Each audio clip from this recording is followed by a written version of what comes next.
our rate of unemployment is at its lowest point in history since we started keeping track of that statistic in Canada in 1976. Despite these successes, there's almost 900,000 jobs available in the Canadian economy.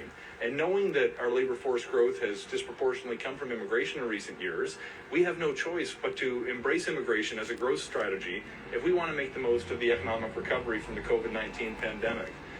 In addition, it's not just an economic challenge, but immigration is going to help us deal with one of the most troubling demographic trends that I'm watching very closely, which is our aging population in Canada. For those who aren't aware, if you go back 50 years or so, there were 7 workers for every retiree in Canada. Today, there's about 3. By the time I'm ready to retire, that number is going to be closer to 2.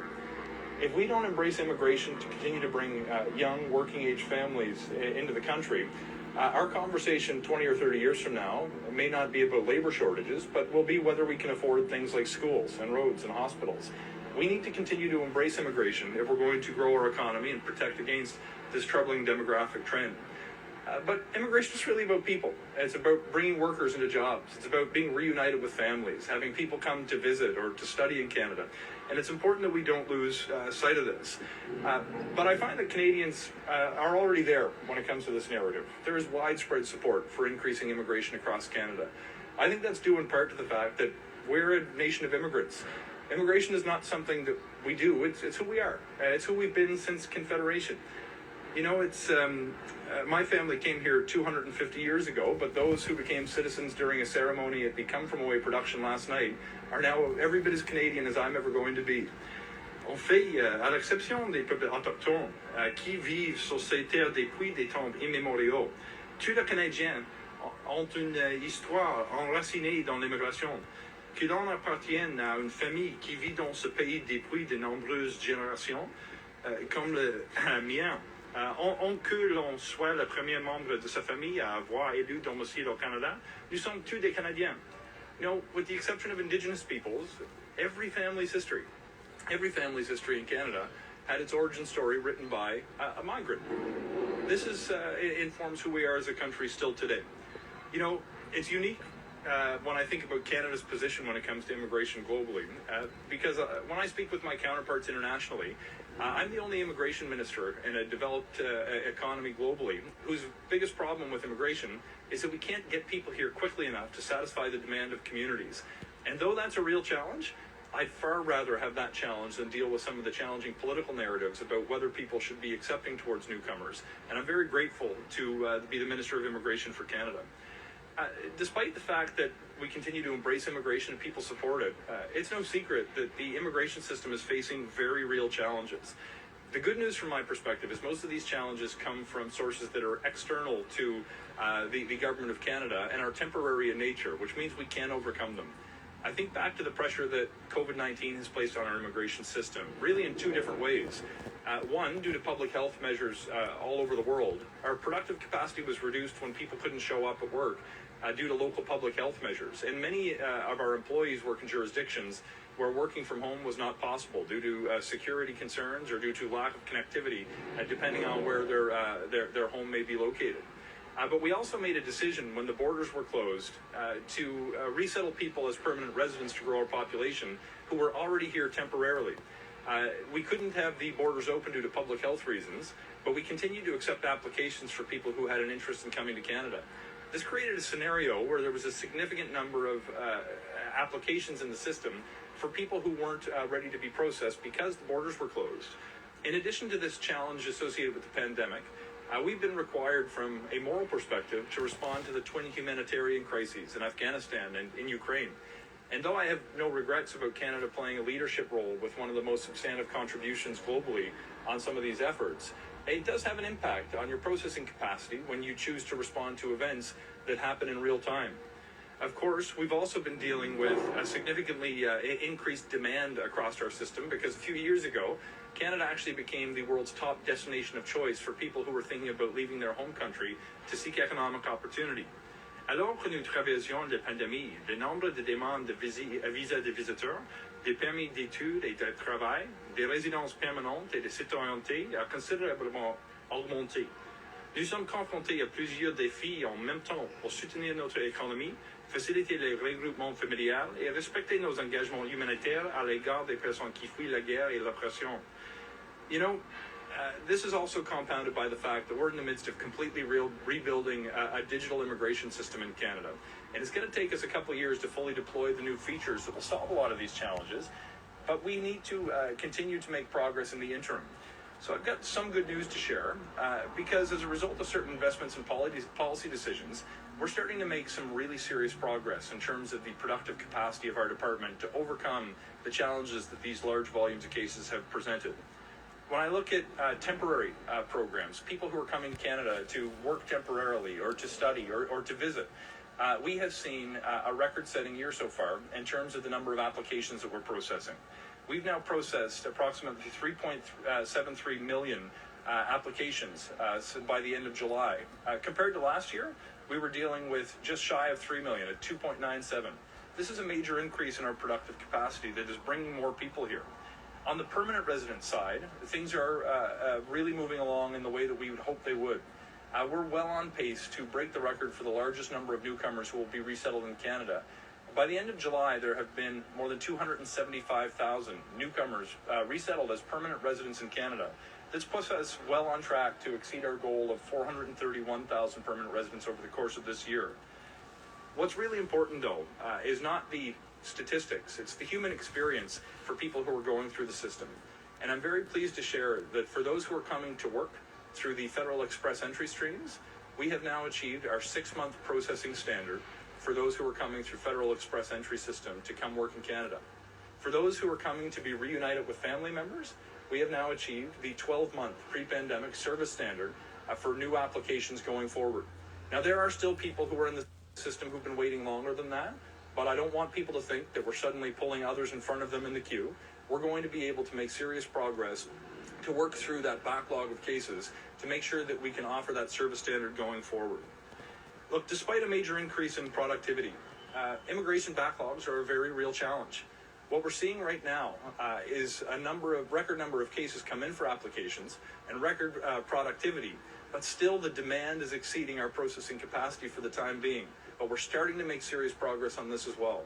Now, there's a very big difference that I should point out between the total number of applications in the system and those that are actually in backlogs.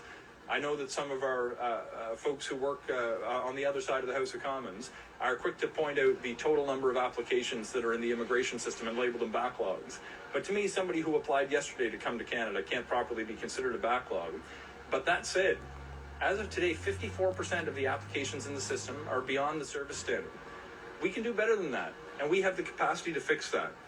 And I'm very pleased to share that one of the first steps we're employing to help overcome this challenge is that IRCC is in the midst of a hiring spree, and by the end of this fall, I'm pleased to announce, we're going to have hired more than 1,250 new staff to the department to help boost processing capacity and clear some of these backlogs.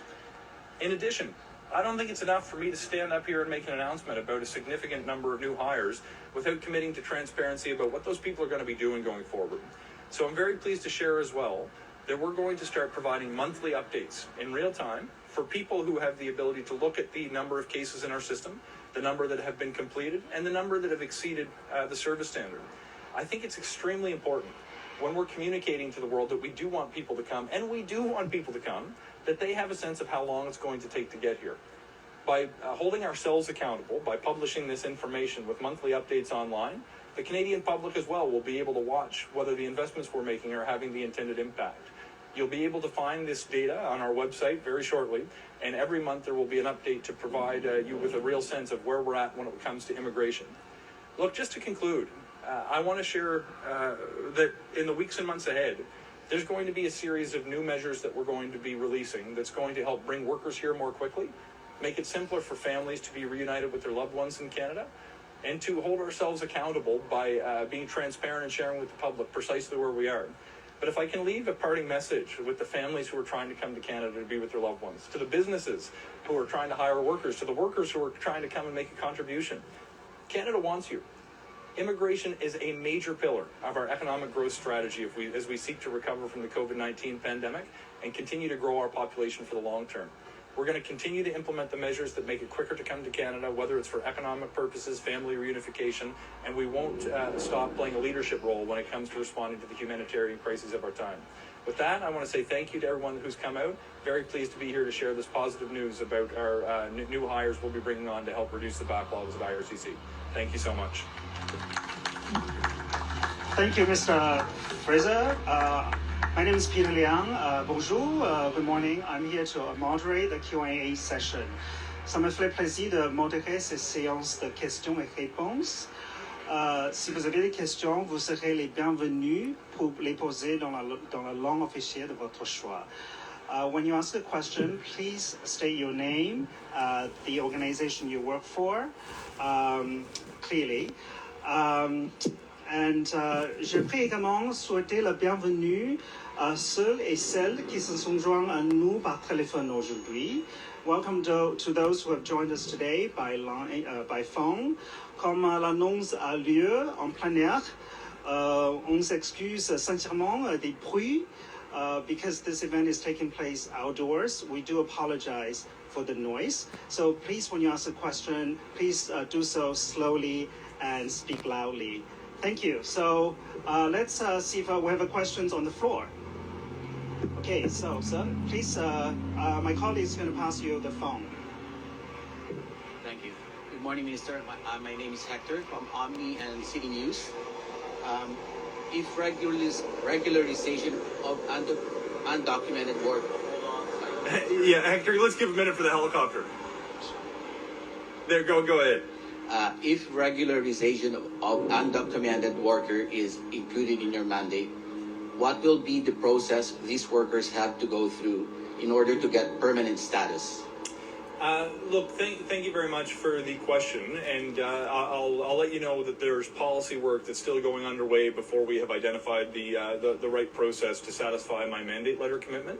But what we've seen when it comes to the regularization of undocumented workers is through the pandemic, we actually adopted new strategies to make it easier for those to come to Canada who may not have had status.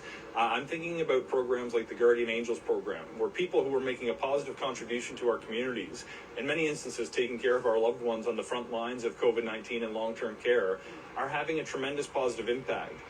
We've created a stream during the pandemic that was temporary to allow those people to qualify for permanent residency. Similarly, we established a new program, a pilot program, in partnership with the Canadian Labour Congress to provide undocumented construction workers with a pathway to permanent residency. So they'd be able to be working above board in a way that they don't need to be hiding from the Canadian public. What we're doing right now is understanding the lessons from those kinds of programs to figure out what worked and what can be improved upon. I do have a mandate letter commitment that requires me to look into the establishing a pathway for people who do not currently have status to achieve regularization. We will have more to report once we finish the policy work on this particular mandate letter commitment, and I'll very much look forward to providing a pathway to the extent we land on the right policy for undocumented workers. My view is that when we have individuals who are making a positive contribution to our communities, it's not right for them to be here for 5-10 years with their families, not knowing if they'll be deported someday. Giving people certainty that they're going to be able to continue to live and work in Canada is something we're working towards, but I don't want to put the cart before the horse, because we do have to land on the correct policy parameters before we have details to share about what the process may look like. Can we expect it to be lengthy? Sorry, can we go to the next question? Maybe if you have a follow-up, you can ask later. So we have a question on the line. Please go ahead. Allez-y. Thank you, merci. Allez-y. Please press star 1 if you have a question. S'il vous plaît, appuyez sur l'étoile 1 maintenant pour poser une question. And we will take the first question. Nous allons prendre la première question de Boris Proux, Le Devoir. Bonjour, hi Minister. I'll ask my question in English if you don't mind. I have a question regarding the temporary stay in Canada, like the visit passport. If a person submitted a request of visitor visa before the 21st of September 2021, and his situation didn't change at all, I mean, the visitor still imperatively needs to travel to Canada this summer. Does this applicant need to submit a new request or be do you recommend for him to wait the backlog to be treated or cleared? So what would be your advice in between those two choices? Look, thank you. I'll lay out for you the situation you've described, and people can make their own decision as to what they ought to do. What we've seen before discretionary travel reopened in Canada as of September 7th, 2021, we had an enormous number of applications. There's currently about 170,000 in the system for people who've applied to come to Canada. A significant number of those have applied to come for an event that never took place, a wedding that was canceled due to public health measures, a concert that never happened because they couldn't have the public gathering in large numbers. There are some people who have a reason for travel that may still be applicable, but an enormous number of that 170,000, a vast majority, no longer have the same purpose of travel. What we've done is prioritized files that have come after, applications that have come in after that date, to make sure that we're focusing our efforts on people who have plans to come to Canada, because it's a good thing for the Canadian economy and for Canadian communities when people do come to visit. So if someone has applied before that key date and they wanted to reapply, they would benefit from somewhat of an enhanced priority for people who were still planning to come to Canada. Of course, those who wanted to come for an event that's no longer taking place need not reapply if they don't intend to come.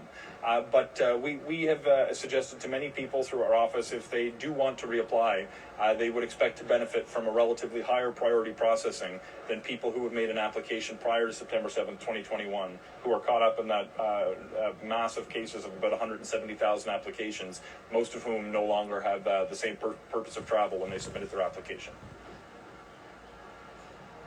Well, that's odd that you can say that you don't recommend them to reapply, because you seem to mention that they'll have a priority way in order to have their visa. But I'll go ahead with another follow-up.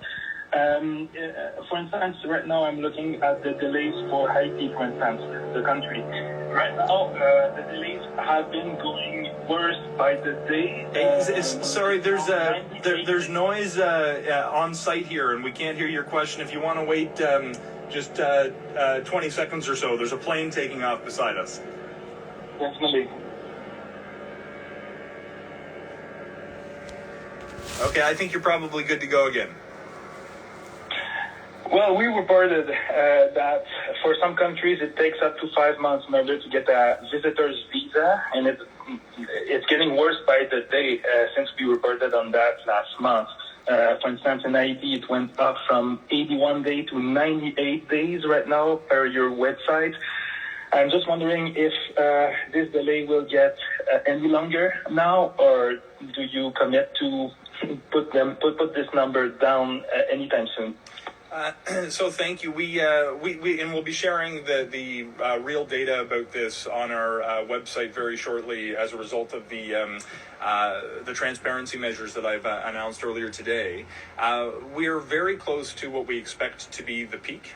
In addition to the record demand of cases that have come through, we're dealing with ordinary cyclical increases that are related to things like study permits with the academic year coming in, and visitors visas that have come in over the course of the summer for people who want to come as tourists to Canada. We expect that we're near the peak. It's possible there could be a slight increase in the next month or so, but from that point going forward, we're projecting that we're going to see a meaningful reduction in the time that people should expect processing of a visitor's visa to take place. In fact, this is true not just of visitors visas. We expect to see meaningful reductions across the different streams through which people can come to Canada. If you're coming here as an international student, or you're coming here as a worker, or you're coming here as a tourist, we're going to have a dramatically improved situation by the end of this year. We're hoping to be back to a service standard for work permits and study permits by the end of this year. Tourist visas will probably lag behind shortly into early 2023 on our current projections, but we do expect very shortly we're going to see a reduction in the average wait time for people to come to Canada under each of these temporary streams. So we'll take a question from the floor now. Thank you, Christine. Hello, Clay from Global. There's a significant shortage of childcare workers in Canada. In one small community, there are 6 nurses who can't work full-time because the local daycares don't have enough staff to take more kids. The daycares say the federal immigration backlogs are a big part of the problem. What are you doing to address this? so healthcare workers can go back to work and communities are left waiting, sort of. Look, thank you very much. I think you've walked right into why immigration is important. To get people here, we're going to make a positive difference for our communities. So there's no silver bullet when it comes to reducing the wait times. We have to have an all-hands-on-deck approach and leverage every policy, every investment, and every piece of technology that we can. When we're looking at resources, let's not pretend that this is the first time we've done something to help speed up the process. In the economic and fiscal update last year, there was $85 million designed to get people here more quickly who were coming for as visitors, coming here on a work permit, coming here on a study permit, and to speed up processing for PR cards and citizenship. And we've seen that those investments are actually starting to take hold with some of the numbers that I shared today. We've also had an increased investment for client service in the last federal budget with $385 million in addition to the economic and fiscal updates that are being deployed.